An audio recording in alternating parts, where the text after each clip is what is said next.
നമസ്കാരം. ഇന്നൊരു രാജ്യത്തെക്കുറിച്ചാണ് ഇവിടെ ചർച്ച ചെയ്യുന്നത്.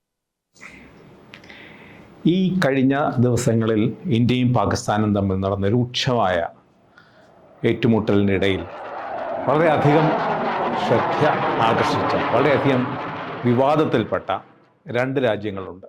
ഒന്ന് തുർക്കിയാണ്, മറ്റൊന്ന് അസർബൈജാനാണ്.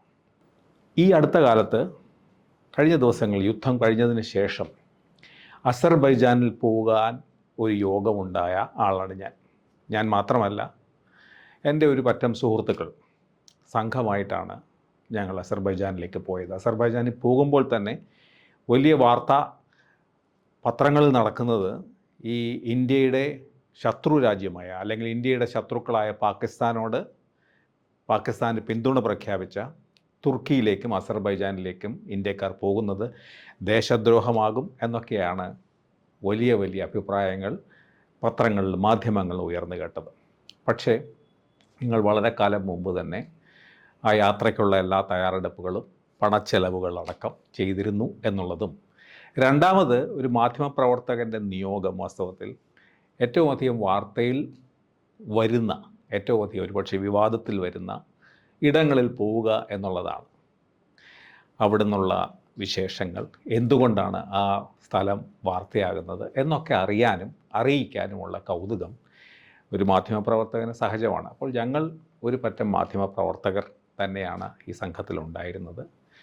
അതുകൊണ്ട് തന്നെ ഈ പ്രത്യേക പരിതസ്ഥിതിയിൽ ഏറ്റവും അധികം വിവാദങ്ങൾ ഉയർന്ന ഈ കാലഘട്ടത്തിൽ തന്നെ അസർബൈജാനിൽ പോവാനും അസർബൈജാനിൻ്റെ രാഷ്ട്രീയ, സാമൂഹ്യ അല്ലെങ്കിൽ സൈനികമായിട്ടുള്ള നിലപാടുകളൊക്കെ ഒന്ന് അറിയാനുമൊക്കെയുള്ള ഒരു സൗകര്യം കൂടി അതുകൊണ്ട് ലഭിച്ചു എന്നുള്ളത് വലിയ കാര്യമായിട്ടാണ് ഞങ്ങൾക്ക് തോന്നിയത്. എന്താണ് ഈ അസർബൈജാനും തുർക്കിയും ഇന്ത്യക്കെതിരെ ഉള്ള നിലപാട്, പാകിസ്ഥാൻ അനുകൂലമായ നിലപാട് എന്തുകൊണ്ടാണ് സ്വീകരിച്ചത് എന്നുള്ളത് മുതൽ നമുക്ക് ഈ പരിപാടി, ഈ ചർച്ച ഇവിടെ ആരംഭിക്കാം.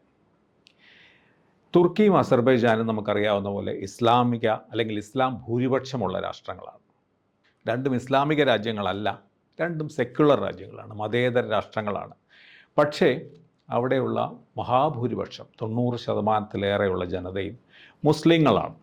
അതുകൊണ്ട് തന്നെ ഒരു മുസ്ലിം ഐക്യദാർഢ്യം എന്നുള്ളത് ഈ രാജ്യങ്ങൾ പലരുമായിട്ടുണ്ട്.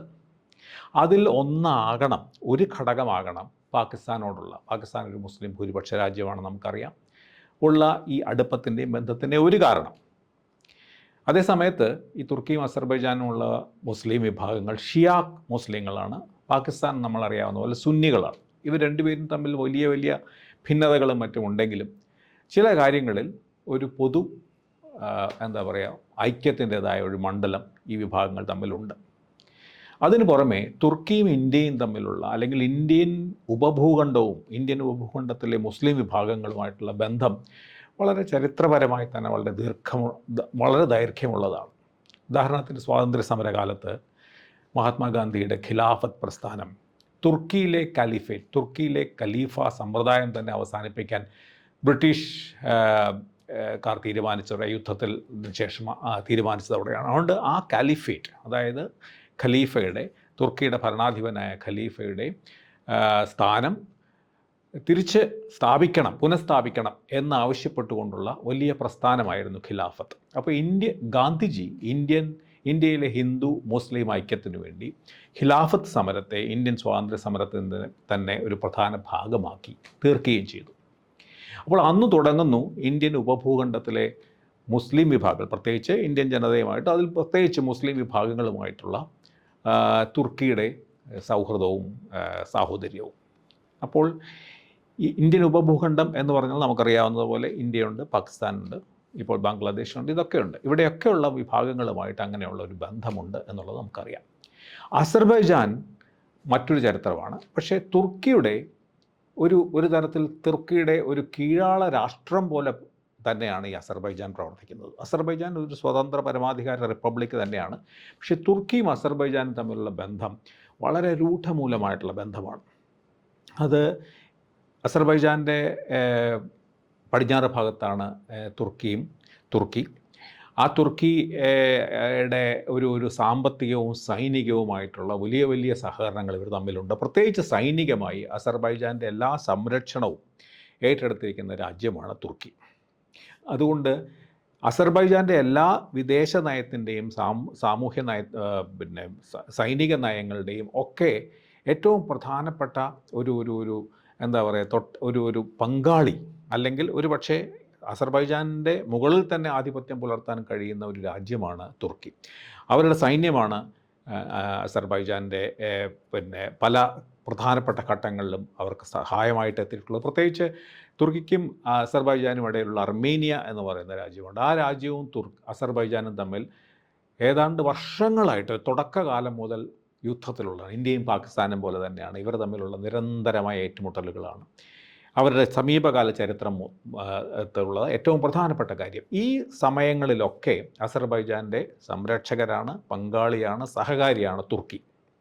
അതിൻ്റെ ഒരു കടപ്പാടും നന്ദി അവർക്ക് വളരെ പ്രധാനമായിട്ടുണ്ട് എന്നുള്ള സംശയമില്ല. ഇങ്ങനെ പലതരത്തിൽ ഈ തുർക്കിയും അതുകൊണ്ട് തുർക്കിയുടെ നിലപാട് എന്താണ് ഓരോ കാര്യത്തിൽ എന്നുള്ളതിനെ ആശ്രയിച്ചിരിക്കുന്നു അസർബൈജാൻ്റെ നിലപാട്. അപ്പോൾ ഈ രണ്ട് രാജ്യങ്ങളുടെയും ഈ സവിശേഷതകൾ കാണാം. പിന്നെ പാകിസ്ഥാനുമായിട്ടുള്ള ബന്ധം. പാകിസ്ഥാനെ ഏറ്റവും ആദ്യം അംഗീകരിച്ച 1947 പാകിസ്ഥാൻ രൂപം കൊണ്ട അപ്പോൾ തന്നെ ഏറ്റവും ആദ്യം അംഗീകരിച്ച രാജ്യമാണ് തുർക്കി.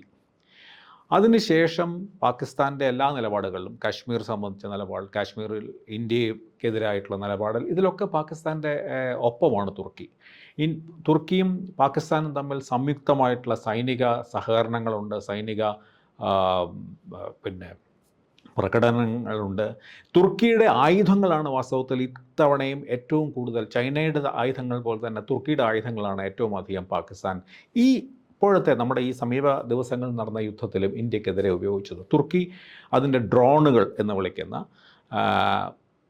മനുഷ്യരില്ലാതെ തന്നെ ആകാശത്ത് പറത്തി ലക്ഷ്യവേദിയായ മിസൈലുകൾ വിക്ഷേപിക്കുന്നതിനും ആക്രമണം നടത്തുന്നതിനുമൊക്കെ ഇപ്പോൾ സമീപകാലത്ത് ഏറ്റവും അധികം ഉപയോഗിക്കപ്പെടുന്നത് ഈ പരമ്പരാഗത ആയുധങ്ങൾക്കും പകരം ഈ പുതിയ അൺമാൻഡ് വെഹിക്കിൾസാണ്. അതായത് മനുഷ്യരില്ലാതെ തന്നെ പ്രവർത്തിക്കാവുന്ന ഏറ്റവും കൃത്യമായ, ഏറ്റവും പ്രിസൈസ് ആയിട്ടുള്ള, കൃത്യമായ ലക്ഷ്യവേദിയായിട്ടുള്ള ആയുധങ്ങളും പിന്നെ മിസൈലുകൾ വിക്ഷേപിക്കാനുള്ള ഈ പുതിയ ഡ്രോണുകളാണ് വാസ്തവത്തിൽ ഇന്ത്യയിൽ ഇന്നത്തെ വർത്തമാനകാല യുദ്ധങ്ങളുടെ ഏറ്റവും പ്രധാനപ്പെട്ട ഘടകം. ഉക്രൈൻ, റഷ്യ, അതിലേറ്റവും പ്രധാനം ഡ്രോണുകളാണ്.